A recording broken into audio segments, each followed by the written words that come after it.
Hi అండి, అందరికీ chicken curry try చేస్తున్నానండి.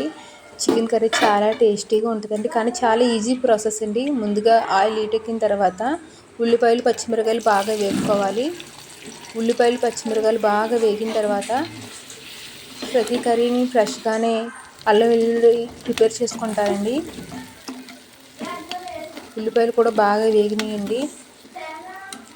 అల్లం వెల్లుల్లి కోసం అల్లం వెల్లుల్లి తీసుకున్నానండి.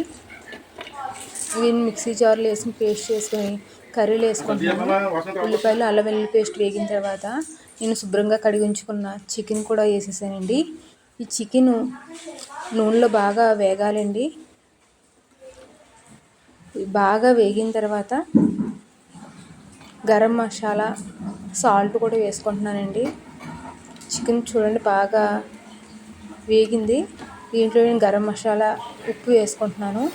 ఇవి కూడా వేసి బాగా వేపుకోవాలి. చికెన్ అప్పుడు బాగా టేస్టీగా ఉంటుందండి. ఇవి కూడా బాగా వేగిపోయినాయి. వేగిపోయిన తర్వాత నేను కారం తీసుకుంటున్నాను. కూరకు సరిపడా కారం వేసుకున్నాను. కారంతో ఒకసారి కలుపుకొని వాటర్ వేసుకుంటున్నానండి. ఇలా చేసుకున్న చికెన్ కర్రీ చాలా చాలా టేస్టీగా ఉంటుంది.